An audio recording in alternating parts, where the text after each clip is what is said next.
नवरात्रि में चौथे दिन देवी को कूष्मांडा के रूप में पूजा जाता है।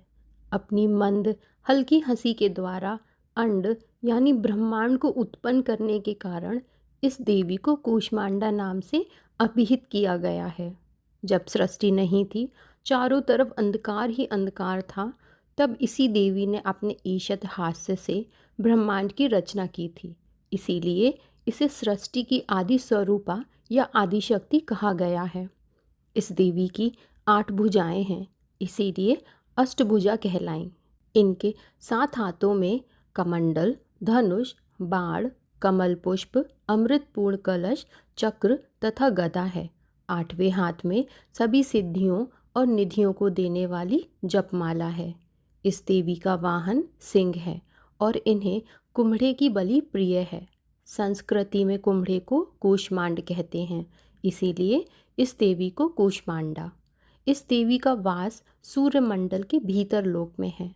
सूर्यलोक में रहने की शक्ति क्षमता केवल इन्हीं में है, इसीलिए इनके शरीर की कांति और प्रभा सूर्य की भांति ही दैदीप्यमान है।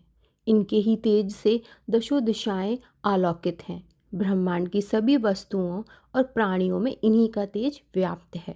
अचंचल और पवित्र मन से नवरात्रि के चौथे दिन इस देवी की पूजना आराधना करना चाहिए। इससे भक्तों के रोगों और शोकों का नाश होता है तथा उसे आयु, यश, बल और आरोग्य प्राप्त होता है।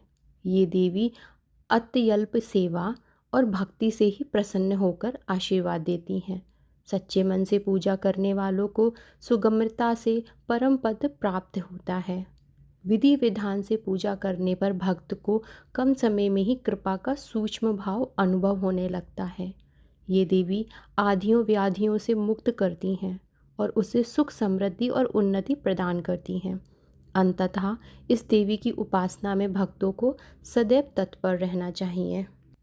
माँ कूष्मांडा को चमेली का फूल या पीले रंग का कोई भी फूल चढ़ावे से देवी माँ प्रसन्न होती हैं और अच्छे स्वास्थ्य का आशीर्वाद देती हैं। माँ कूष्मांडा को मालपुए बहुत प्रिय हैं, इसीलिए नवरात्रि के चौथे दिन उन्हें मालपुए का भोग लगाया जाता है। माँ कूष्मांडा की उपासना से भक्तों के समस्त रोग शोक मिट जाते हैं। माँ कूष्मांडा देवी के भक्ति से आयु, यश, बल और आरोग्य की वृद्धि होती है। माँ कूष्मांडा देवी अत्यल्प सेवा और भक्ति से प्रसन्न होती हैं। माँ कूष्मांडा की पूजा आराधना करके उनके मंत्रों का 108 बार जाप करें।